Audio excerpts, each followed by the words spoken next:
Hi guys, welcome back to yet another video. My name is Martin. I'm filming this in my storage unit today. What I do on this channel is I show off books from my collection that I've selected from random, and I end on a key issue. It's Sunday afternoon as I'm filming this. I thought I'd get some videos filmed before going back home and getting dinner started. It's very cold here, so I'm eager to show off these books, and I'm going to end on something that I want to have a bit of a chat about. But the first one I want to show off here is Batman issue 652. This is from June of 2006, and it's a great cover. It's written by James Robinson, and drawn by Don Kramer. Top tier creators. I have to say though that I feel like this part of Batman is kind of left by the wayside, which is unfortunate because these two guys, they gave it their all, and they produced some cracking reads, and some really great covers. Now, I can't work out who has actually done the cover for this. If you know who's done the cover, maybe do some Googling and find out for me, because I have to say when I click when I click record, I don't do any research. I just start recording and then I start talking. And sometimes, all of the time, I stumble over myself, and yeah, I really should have done some research. But anyway, that's Batman. The next one is this. This is issue 13 of Ghost Rider. Now, this is from the 90s series. Some would consider it the second volume, but it's really like the third or fourth volume of Ghost Rider. We have Mark Texeira on art duties, and just an interesting cover, but it is not a filler issue for Ghost Rider, because the series didn't have any fillers. There was no inventory stories until very late in the game.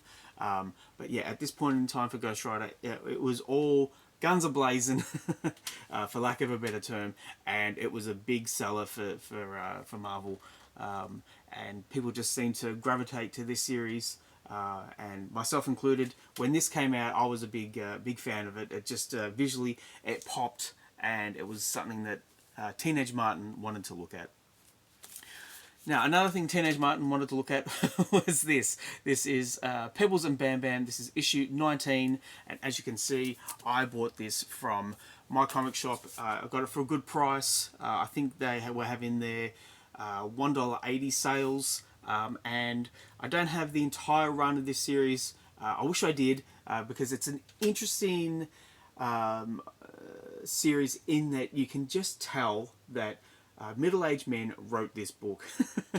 It was catered towards kids who wanted to be teenagers, but yeah, it just felt like there was a middle-aged man writing this. Look, fun stories and funny stories, and so that's why I want to get the full run. But there's just one or two in the line that I don't have. And if you're wondering who this is Cindy. She's a bit of a love interest to Bam Bam. And also, this series was interesting in that sometimes Pebbles and Bam Bam were a couple, and then sometimes they were just friends.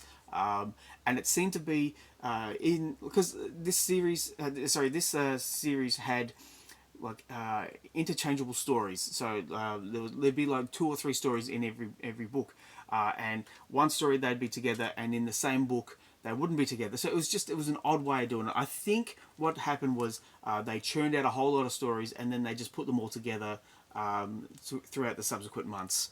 But anyhow, that is Pebbles and Bam Bam issue 19, and the final issue, the key issue, is this. This is Avengers issue 162. Yeah, 162. And Eagle Eye fans of the Avengers will know that this is the first appearance of Jocasta.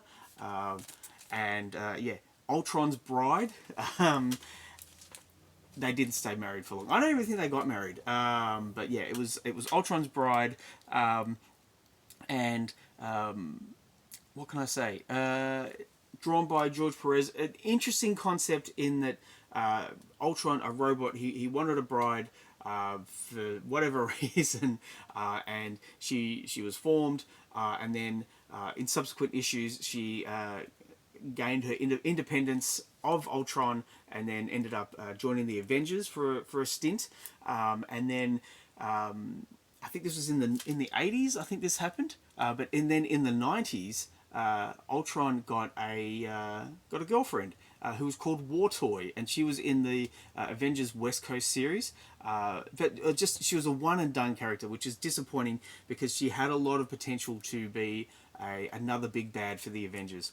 And I don't know if we're going to see Jocasta in like a Disney Plus series or the upcoming Avengers movie coming out next year. And what I wanted to say was, this morning my son and I, we went to the movies, and we were trying to remember the last time we actually went to the movies together. It would have been many years ago now for John Wick 4. I think was the last time we went to the movies, because we were trying to remember.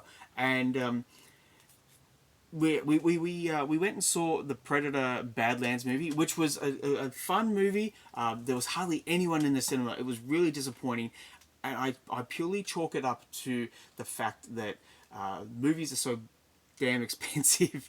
I had a coupon for my ticket, and with popcorn and drinks and just purchase of 2 tickets, it still cost me $50, which is ridiculous.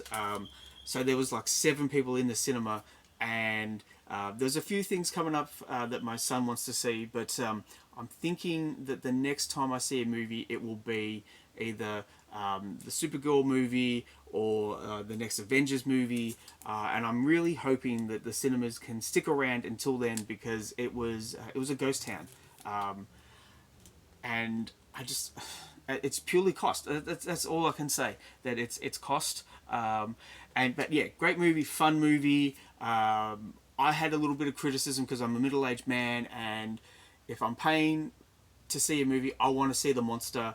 Everything was too dark. It was way too bloody dark, and you hardly saw the monster. And I was like, come on, guys.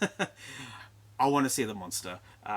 But that's just a criticism from a middle-aged man, and it's got nothing really to do with this issue. Please let me know what you think in the comments down below. Please like and subscribe if you wish to. I'd really appreciate it. I always do. Thank you for sticking with me, and I'll catch you at the next one.